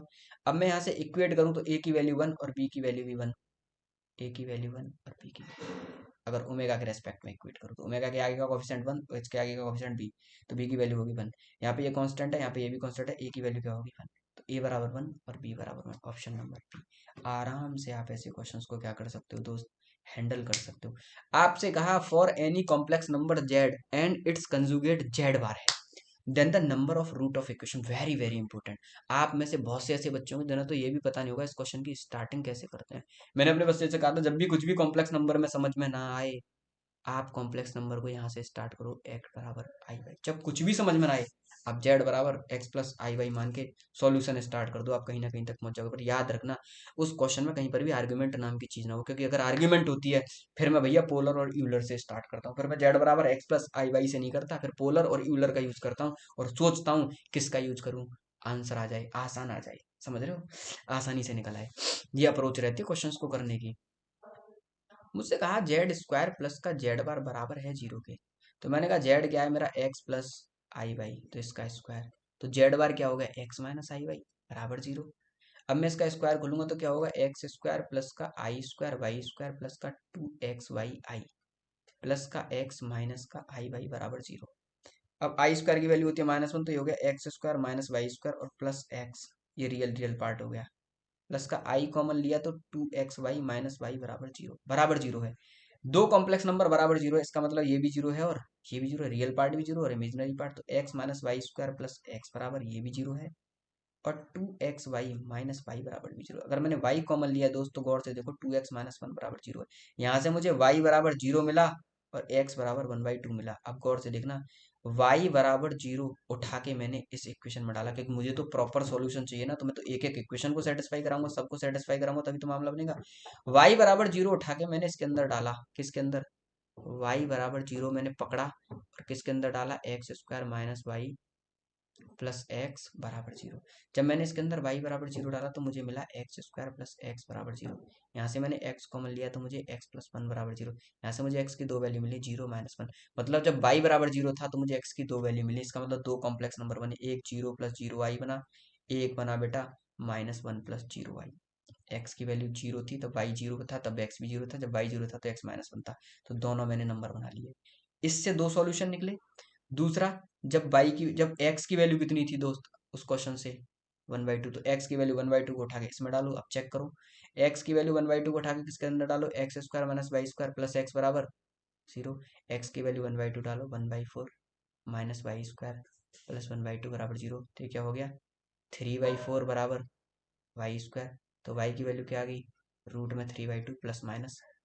अब गौर से देख लो, जब एक्स की वैल्यू वन बाई थी तो वाई की वैल्यू दो दो है, एक्स की वैल्यू जब वन बाई टू थी तो वाई की वैल्यू दो दो है, तो इसका मतलब क्या होगा, root three by two plus I, या वन बाई टू प्लस का माइनस का root three by two I. आप गौर से देखो, दो ये टोटल नंबर ऑफ सॉल्यूशन मेरे कितने निकल के आए दोस्त, चार टोटल नंबर ऑफ सॉल्यूशन निकल के आए। कितने टोटल नंबर ऑफ सॉल्यूशन निकले, चार सॉल्यूशन निकले, एक, दो, तीन और चार। ऐसे सॉल्व करते हैं। अगर मुझसे पूछा इसके अंदर टोटल नंबर ऑफ सॉल्यूशन कितने हैं, तो मैं कहूंगा चार है। जेड में बनने वाली क्वाड्रेटिक देख रहे हो, चार चार सॉल्यूशंस दे रही है हमें। क्या दे रही है, चार चार सॉल्यूशन। आपसे सॉल्यूशन भी पूछ सकता था, देखिए कौन सा सॉल्यूशन मैच कर रहा है, इनमें से कोई भी एक उठा के दे देता ऑप्शन में, तो आपको टिक करना पड़ता जब आप उसे निकाल लाते। ठीक है, पूरी कोशिश कर रहा हूँ कि एक एक कॉन्सेप्ट आपके पास तक मुझे, देखो कितना बेहतरीन क्वेश्चन है। मैंने अभी भी कहा जब कुछ भी बताना हो कॉम्प्लेक्स नंबर को, जेड बराबर एक्स प्लस आई वाई मानो, पर ये देख लेना कहीं आर्ग्यूमेंट ना हो। जैसे इस क्वेश्चन में कहा लेट जेड और W are two non zero complex number such that mod Z बराबर मॉड डब्ल्यू के है, argument of Z plus argument of W बराबर पाई के है, देन जेड की वैल्यू। जेड बताओ क्या होगा, तो जेड तो पूछा है तो डब्ल्यू को मानो। मैंने डब्ल्यू को माना, आर किस फॉर्म में, पोलर फॉर्म में नहीं, यूलर फॉर्म में, mod Z mod W E की पावर आई थीटा, ये मैंने मान लिया। अगर W बराबर ये है तो मुझे पता है मुझे क्या निकालना है, जेड। जेड क्या है, पर मुझे साथ साथ ये पता है कि अगर मैं जेड को चाहता हूं कि मेरा जेड भी किस में हो, यूलर फॉर्म में, तो उसे मैं ऐसे तो लिखूंगा मॉड जेड ई की power I argument of Z, यही तो लिखूंगा आर्ग्यूमेंट ऑफ जेड। अब गौर से देखना, मॉड जेड बराबर है मॉड डब्ल्यू के, तो इस मॉड जेड को मैं मॉड डब्ल्यू लिख सकता हूँ, इसी से यूज करूंगा ई की power I into argument of Z. Argument of Z होता है pi minus argument of W, pi minus argument of W. Argument of W क्या है, आर्ग्यूमेंट ऑफ डब्ल्यू मैंने पहले माना थीटा, तो क्या माना थीटा। अब देखना मैंने क्या लिखा, मॉड ऑफ डब्ल्यू ई की पावर आई थीटा को मैं क्या लिख सकता हूँ, थीटा की जगह पे कुछ भी हो उसको मैं लिख सकता हूँ भैया कॉस थीटा प्लस का आई साइन थीटा। इसको तो मैं लिख सकता हूँ, इतना तो मुझे लिखने कहा गया पूरा का पूरा, किससे, कॉम्प्लेक्स नंबर से भाई। उन्होंने हमें बताया कि भाई आप ऐसा कर सकते हो, cos pi minus theta minus का cos theta, plus sine pi minus theta, sine theta दूसरे क्वाड्रेंट में साइन पॉजिटिव होता है। अब मैंने माइनस कॉमन लिया, माइनस कॉमन ले लिया, तो क्वेश्चन करने का मैं ऑटोमेटिक क्वेश्चन अपने आप आगे की तरफ फॉरवर्ड जा रहा है, मैं तो केवल स्टेप पे स्टेप किए जा रहा हूँ। माइनस साइन थीटा ये बना। अब मैंने देखा कि ये क्या है मॉड डब्ल्यू। अगर मैं यहाँ पे ई की पावर आई थीटा लिखता तो डब्ल्यू को यही तो लिख सकता था, मॉड डब्ल्यू बराबर कॉस थीटा प्लस का आई साइन थीटा, यही लिखता है या नहीं लिखता। अब गौर से देखना, ये तो था डब्ल्यू। अगर मैं इसी का भाई डब्ल्यू बार लिखना चाहता, अगर मैं इसी का भाई क्या लिखना चाहता, डब्ल्यू बार, तो आपको पता है डब्ल्यू बार क्या होता है, मॉड ऑफ डब्ल्यू ई की पावर माइनस का आई थीटा। जब माइनस का आई थीटा होता दोस्त, तो इसी को मैं क्या लिख सकता था, कॉस थीटा माइनस का आई साइन थीटा। अरे माइनस आई पे ही तो लगा हुआ है, आई पे क्या लगा था, माइनस, माइनस का साइन थीटा। आप लोग गौर से देखो, ये सारी चीज किसके बराबर है, डब्ल्यू बार के, मतलब कंजुगेट ऑफ डब्ल्यू। मतलब ये जितना भी कुछ लिखा हुआ है सब बराबर है कंजुगेट ऑफ डब्ल्यू के। तो माइनस का कंजुगेट ऑफ डब्ल्यू है मेरा जेड। बताओ कहाँ से कहाँ घुमा के क्वेश्चन पूछा, आपका ऑप्शन नंबर डी। पहली बार में मैंने क्या कहा, बच्चे को पता भी नहीं होता इसका सॉल्यूशंस कैसे करना है, ठीक है। पहले पार्ट में इसमें 40-45 क्वेश्चन है दोस्त, यही क्वेश्चन ज्यादा बड़े बड़े थे, तो पहले पार्ट में मैं आपको 19-20 क्वेश्चन का इनका सॉल्यूशंस दिए दे रहा हूँ। दो दो पार्ट में मैथ की वीडियो डालूंगा, काफी बड़ी बड़ी वीडियोस रहने वाली हैं। तो ये आपका कॉम्प्लेक्स नंबर का पार्ट नंबर 1 है। कुछ चैप्टर छोटे होंगे तो उनको एक पार्ट में ही शूट किया जाएगा, ठीक है। ये पूरा दोस्त आपका पहला पार्ट था कॉम्प्लेक्स नंबर का। हर क्वेश्चन की मैं कोशिश कर रहा हूँ दोस्त कि आपको डिटेल्ड में सारे के सारे क्या दिए जाएं, सॉल्यूशन। इसके बाद में भी अगर आप लोगों को कोई डाउट रह जाता है दोस्त, तो डिस्क्रिप्शन में मेरा नंबर है, आप मुझसे कांटेक्ट जरूर करें। अगर आप लोग एएमयू बीटेक की प्रिपरेशन कर रहे हैं, अगर बैच परचेज करने का दोस्त मन हो, अगर आपका सपना हो, मैं बेटा मार्केटिंग नहीं कर रहा, मैं आपसे कह रहा हूँ, अगर आपका सपना हो ना एएमयू बीटेक निकालने का, तो आधा काम आपके सिलेक्शन का मैं ही कर दूंगा। क्योंकि दोस्त मैं इनऑर्गेनिक भी पढ़ाता हूँ, ऑर्गेनिक 34 नंबर का मटेरियल ये, और 50 नंबर का मैथमेटिक्स भी मैं, मतलब कि 84 मार्क्स तो आपका भाई ठोक के पढ़ाता है। अगर आप 50 नंबर भी ले आए तो आपका सिलेक्शन पक्का है, मैं तो आपको पूरे में पूरे लाने लायक पढ़ाऊंगा। पर अगर आप कितनी भी गलती करो, तब भी आपके 50 मार्क्स आ गए, तो भी आपका सिलेक्शन क्या होगा दोस्त, निकल जाएगा। तो अपने सिलेक्शन के साथ में कोई कंप्रोमाइज मत करना, इधर उधर मत भटकना, सही प्लेटफॉर्म पे आना।